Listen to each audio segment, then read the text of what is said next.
राम राम मंडळी, कसं काय? मी सुमित माळी आणि तुम्ही पाहत आहात सुमित माळी द ट्रॅव्हलर. तर आज आपण नाशिक जिल्ह्यातील इगतपुरीजवळ वसलेल्या सुंदर दारणा धरणाला भेट देणार आहोत. हिरव्यागार डोंगर रांगा, शांत पाण्याचा विशाल साठा आणि निसर्गाचे मनमोहक दृश्य यामुळे हे ठिकाण पर्यटकांचे आकर्षण बनले आहे. तर चला दारणा धरणाचा हा सुंदर प्रवास अनुभवूया.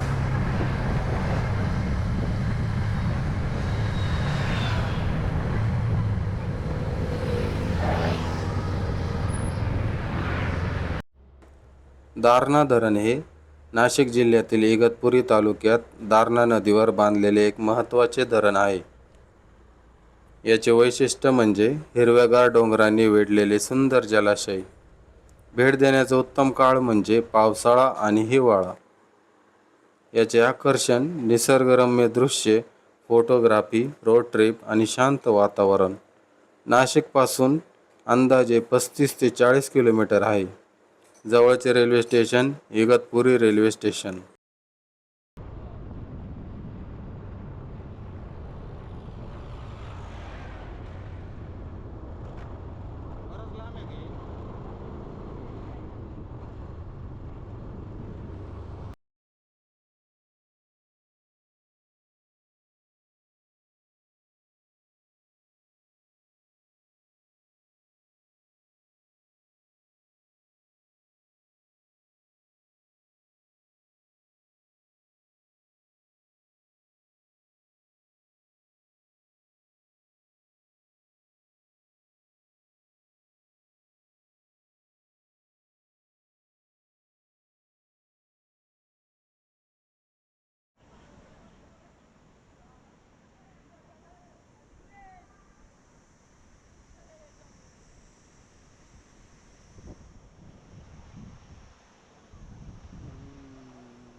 दारणा धरण हे इगतपुरीजवळील एक सुंदर पर्यटन स्थळ आहे. पावसाळ्यात येथील निसर्ग सौंदर्य अधिक खुलून दिसते. या व्हिडिओमध्ये दारणा धरणाचे अप्रतिम दृश्य, परिसरातील हिरवाई आणि शांत वातावरण अनुभवायला मिळेल.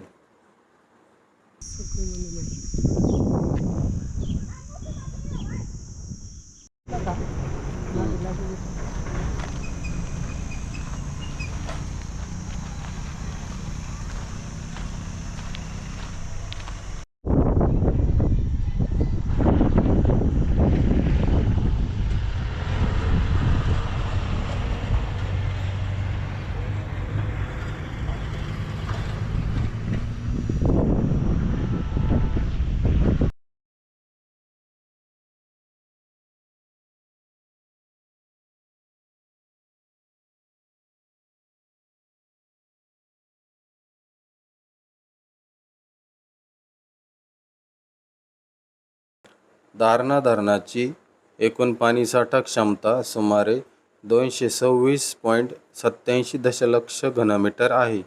हे अंदाजे 8 TMC इतके होते.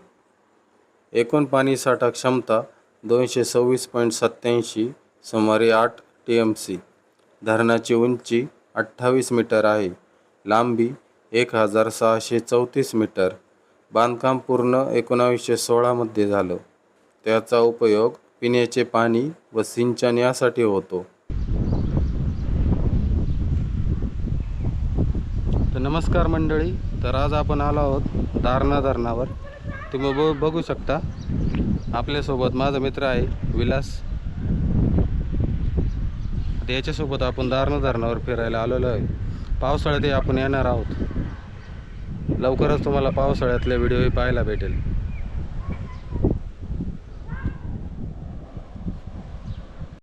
दारणा धरणाचा उपयोग नाशिक शहराच्या पाणी पुरवठ्यासाठी होतो. शेतीसाठी, सिंचन व्यवस्था, भूजल पातळी वाढविण्यास मदत होते. परिसरातील जलस्रोतांचे संवर्धन पण होते. पावसाळ्यात धरणाचे नयनरम्य दृश्य फोटोग्राफी आणि व्हिडिओग्राफीसाठी उत्तम ठिकाण आहे.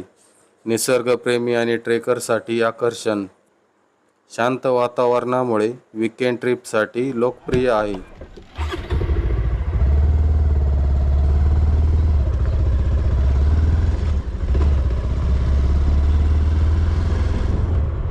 तिथं पाणी सोडलं तिथं जायचं ना आपल्याला.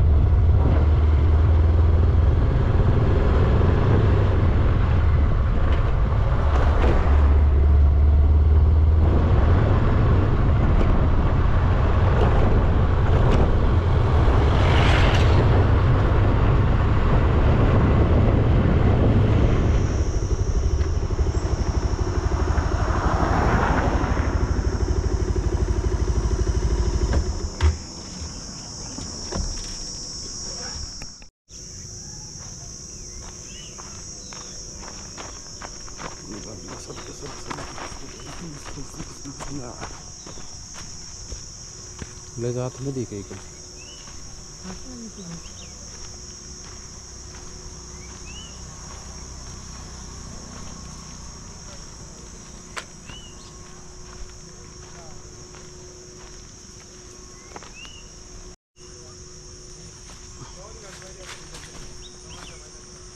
चिक्कल आहे.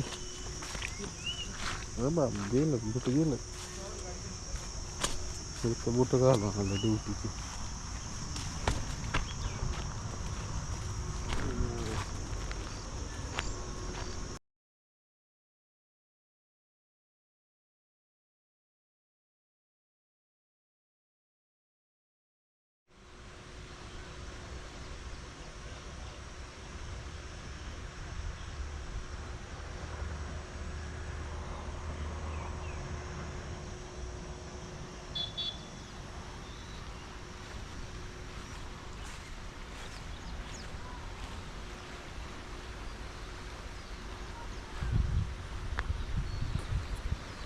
तर मित्रांनो, दारणा धरणाचा हा सुंदर प्रवास इथेच संपतो.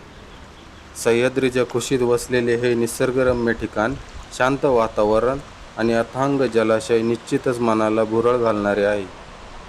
तुम्हाला हा व्हिडिओ आवडला असेल तर व्हिडिओला लाईक करा, तुमच्या मित्रांसोबत शेअर करा आणि अशाच भन्नाट पर्यटन स्थळांच्या सफरीसाठी आपल्या चॅनल सुमित माळी द ट्रॅव्हलरला सबस्क्राईब करायला विसरू नका. पुढच्या व्हिडिओमध्ये पुन्हा एका नव्या ठिकाणाची सफर घेऊन भेटूया. तोपर्यंत जय महाराष्ट्र.